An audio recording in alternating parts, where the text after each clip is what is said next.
I was taught by Nightmare Danny Davis. He's my uncle, and he's about 25, 30-year veteran. And he taught me everything I know about wrestling today, along with Jim Cornette. He taught me a lot. And another guy you guys may not have heard of, but his name's Rip Rogers, one of the smartest men in wrestling I know. He taught me a lot about psychology in wrestling. And some people think wrestling is just all about getting up here and doing flips, doing moonsaults, doing some crazy stuff like getting hit with trash cans, falling on tacks, and just doing all these high-flying acrobatic moves that you see on TNA today and stuff like that. In my mind and in my book, professional wrestling is about telling a story. And if you watch WWE, the guys in there, they're pretty good at their craft and good at what they do. And if you really get involved in their matches, like Shawn Michaels, Triple H, Randy Orton, John Cena, Undertaker, JBL, those guys are the leaders of the guys of telling a story. And that's the whole idea in a wrestling match with one with WWE. And that's WWE stands for World Wrestling Entertainment. You have to have an entertainment value to wrestling. There's more to it. TNA is total non-stop action, and that's their brand. That's what they give, And Irish Whip Wrestling is exactly what it says. Irish Whip Wrestling. This is a wrestling company, But we also want to try and entertain the people that come to buy a ticket. A lot of people get entertaining the people misconstrued, or they get confused about what's entertaining to the people. Some people think, like I was saying, doing a whole bunch of flips and throwing people around and just beating somebody up is entertaining. Well, there's a place for it. What's entertaining is these hundreds of people that come to the show, getting them involved in your matches. Like, you can't forget that there's people out here that are up here that come to see you. So sometimes you just get in here and you get involved with just yourself and what you're doing and getting all your shit in, getting all your stuff in. That's not entertaining, and the people are not getting their money's worth, Give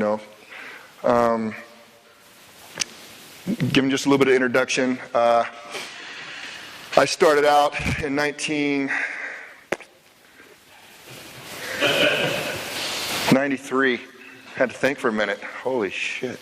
1993 is when I first stepped in the ring, trained by my Uncle Danny, and it was no easy road. I had to fight, claw, scrape. Nothing was handed to me. I had to go get it and take it.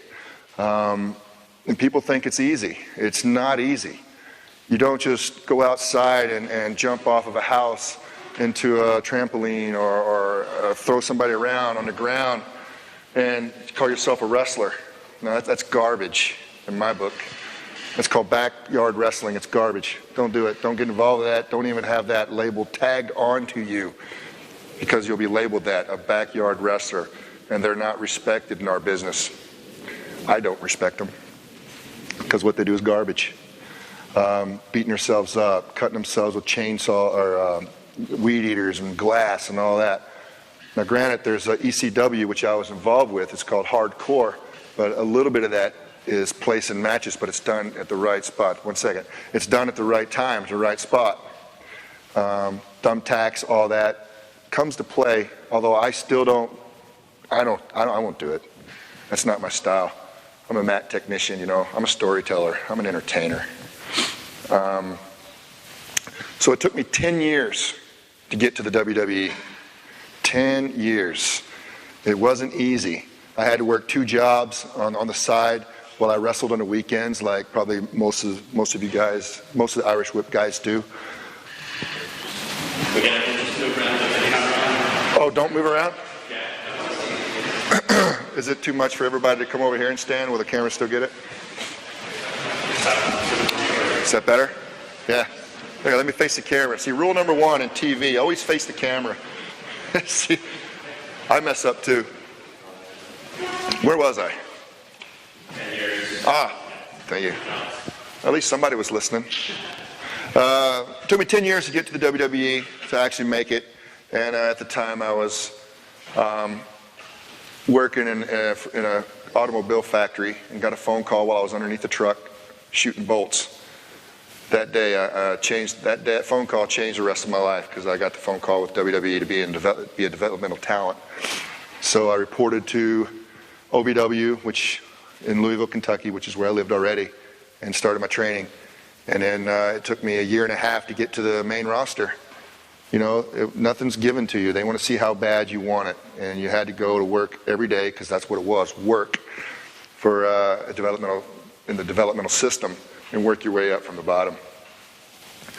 I stress that because I admire and I have loads of respect for those who come in off the street like you guys, pay their money, and then work hard to climb the ladder, you know, and come every day, listen, learn from the best that's at the place where you have, asking loads of questions, not dumbass questions, you know, like, hey, how do you do a moonsault? You know what I mean? There's more to it than that. There's a place for it again, but again, I don't do that. Then finally I made it to the main roster with my partner, Danny, holy shit, what's his name? Holly. Danny Holly. He goes by the name The Damages, when he went by, and then they had dubbed him Danny Basham, because they liked my last name. They said I was made for wrestling. My name was, anyway. And then we were the Basham brothers, and we had about a 4-year run with WWE. They had lots of fun, traveled the world, made a little bit of money, and met a lot of women. Just kidding. But had a lot of fun, saw a lot of things, and done a lot of things I wouldn't do if I wouldn't, in wrestling, work my ass off to get where I was.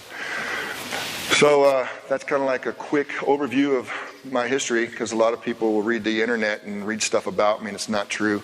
None of it is. Nobody's got the true story on me. So I just kind of give it to you right there in a nutshell. It's a Cliff's Notes version, very short version of my history. Oh yeah, I did go to TNA for a short stint. Didn't quite fit my style. I didn't fit their style, and then I decided to go international. And Irish Whip was one of the first places I came on my own. Right here is where I started my international career. And I guess I didn't kill the town or anything, because Simon had me back, which I'm very thankful for, giving me the opportunity to come over and work. And traveling into England and hopefully Germany and Holland, and a few other places. And just don't ever quit. Don't ever let somebody tell you no. Just keep plugging away, because that's what I did, and that's what I'm still doing. So that's it. That's my career up to date right here. That brings me up to this point right here where I'm